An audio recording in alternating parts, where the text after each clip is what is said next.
મિત્રો, આ વખતે એવા એક અદ્ભુત વ્યક્તિને પદ્મભૂષણ મળ્યું છે કે જેણે હ્યુમન બ્રેઇનના સુપર પાવર્સનું એક અલગ એક્ઝામ્પલ સેટ કર્યું છે. હું વાત કરું છું બેંગ્લોરના ડૉક્ટર આર ગણેશની, કે જેને તમે રૂમમાં બંધ કરી દો, એની પાસે ન પેન હોય, ન પેપર હોય કે ન કોઈ મોબાઈલ ફોન, અને 100 અલગ અલગ વ્યક્તિઓ વારાફરતી જઈને એને પ્રશ્ન પૂછે. કોઈ કવિતા કહે, કોઈ મેથ્સનો ક્વેશ્ચન પૂછે, કોઈ હસાવવાની ટ્રાય કરે. જ્યારે પ્રોસેસ પૂર્ણ થશે ત્યારે ડૉક્ટર આર ગણેશ પહેલેથી છેલ્લે સુધી એક્ઝેક્ટલી કહી દેશે કે કયા વ્યક્તિએ કયો પ્રશ્ન કર્યો હતો.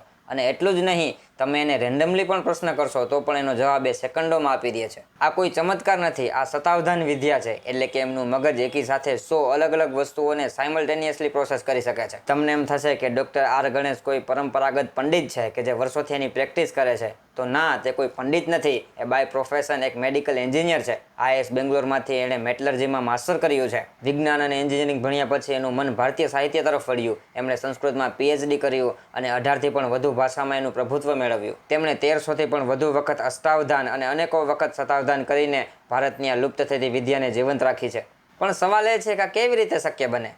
આ કોઈ ચમત્કાર નથી, પ્રાચીન ભારતની આ એક વિદ્યા છે. આપણું મગજ અત્યારે ટેકનોલોજી, ગૂગલ અને શોર્ટ્સને લીધે એટલો આળસુ થઈ ગયો છે, એનો અટેન્શન સ્પેન ખૂબ ઘટી ગયો છે. આ વિદ્યા ચંકિંગ અને મેડિટેશન ઉપર વર્ક કરે છે કે જે બ્રેઇનની ન્યુરોપ્લાસ્ટિસિટીને વધારે છે. અને એટલું જ નહીં, આપણા ઇતિહાસમાં તો એવા ઋષિમુનિઓનો પણ ઉલ્લેખ છે કે જે સહસ્ત્રાવધાની હતા. એટલે કે એકી સાથે 1000 વસ્તુઓ યાદ રાખી શકતા હતા. અને કદાચ આના જ કારણે લાખો શ્લોક, વેદો, પુરાણો એ પેન કે પેપર વગર હજારો વર્ષો સુધી માત્ર મગજની મેમરી સુધી જીવંત રહ્યા. તો તમને શું લાગે છે, આજના એઆઈના જમાનામાં પણ આવી પ્રાચીન વિદ્યા આપણે આપણી સ્કૂલોમાં ભણાવવી જોઈએ? તમારો વિચાર કોમેન્ટમાં જણાવજો અને આ વિડીયોને શેર કરો કે જેથી બીજા લોકોને પણ ખબર પડે.